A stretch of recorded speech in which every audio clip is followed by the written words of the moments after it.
What's going on, guys? Back again for yet another video game review. This one's a bit of a deep cut. It's Dirt Rally 2.0. Now, I know living in Australia, rally's not really a huge thing over here, but I'm a huge car fan and a huge racing fan. I love my racing games. I like my simulators, which is what this is, so I thought, hey, why not do something different and talk about Dirt Rally 2.0. So from the get-go, Dirt Rally 2.0 is a love letter to the hardcore rally fans. Don't let that scare you off if you're not a rally fan, because it's so functional mechanically and visually that you might actually be surprised as to what you're playing. So this game has a few modes to offer, being like a single race mode, like a career mode, and a sort of championship mode. We're taking in some of the realistic championships that exist in rally today. The online component is there, but it's only in the form of daily challenges and single races, so I wouldn't really recommend it, but it's there nonetheless. Now, while all these modes really give you the same thing, the best thing about this game is the driving. Obviously, rally takes place across a ton of surfaces. You'll be basically across, I think it's like 4 to 6 countries. I think it's Argentina, Australia. I think the other two are Spain, and I can't remember the other one for the life of me. Basically, what I'm trying to say is they offer up a bevy of roads for you to drive on, from like the dusty, jumpy hills of Australia to the sleeker gravel of Spain and the mountains of Argentina. There's a lot to cover here, guys, and the variety is here in spades. Cars going to react differently to each surface. However, it's a glaring omission that there's no snow or icy roads here just yet. Dirt Rally 2.0 is introducing like a seasons-based DLC content, so it'll be out in the future, but it's not out now, which is sort of weird. But overall, guys, it's about the cars, and there are a ton of them.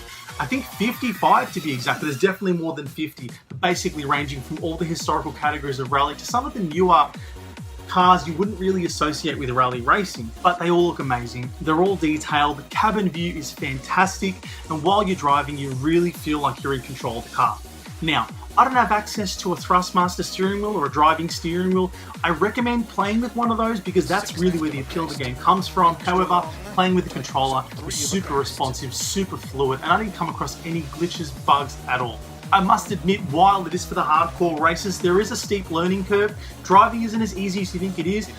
Being the surface that it is, you're going to slip, slide everywhere. The navigator next to you is going to blast directions into your air about constant upcoming turns. It's a bit of a trial. Having realistic damage or semi-realistic damage to your car is also a pain in the ass, because when your gearbox seizes up from too many crashes or you fly off the edge of a mountain and break your axle, although you'll be reset onto the track, your car ain't going to drive the same. And to people that don't really know what's going on, you won't really understand why. The career mode basically sees you taking on that of a career.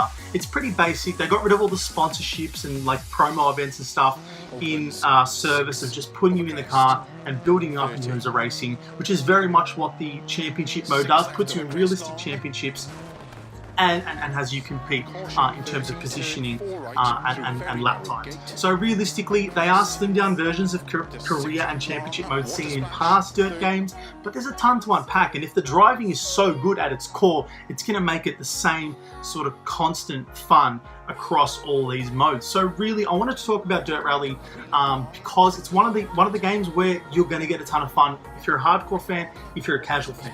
If you're a casual fan, that steep learning curve is really gonna put you through a fair trial in order to get the hang of it. When you get the hang of it, you're gonna feel like a boss. This is drifting 101 basically, and if you love drifting, this is all it is. This is the backyard. This is the ritual, the trial of drifting. This is OG.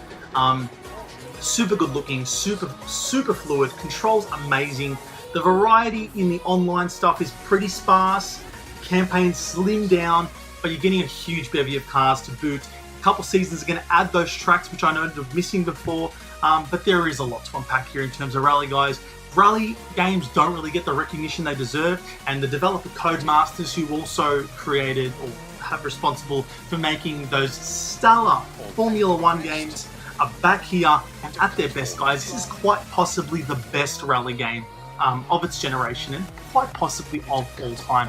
I haven't played them all, I haven't played them in a while, but now that I'm back into Dirt Rally 2.0, I think rally games are here to stay. So that's it from me, guys. Just a little left cut, little left field review. Not many people really know about it, not many people are really interested in, but hey, why not talk about it nonetheless? So thanks for watching, guys. If you liked the video, leave a like down below. If you didn't like it, hey, thumbs down, that's cool too. If you got anything to say about rally, racing, anything about this game, comment down below, and most of all, guys, subscribe. You're doing me a huge favor. Thank you so much for the support. And yeah, if you want to stay updated with all my latest videos, click that notification little bell button down below. And yeah, that's it from me today, guys. Thanks for watching. I'm Chunky. Thanks for stopping by my world. Laters.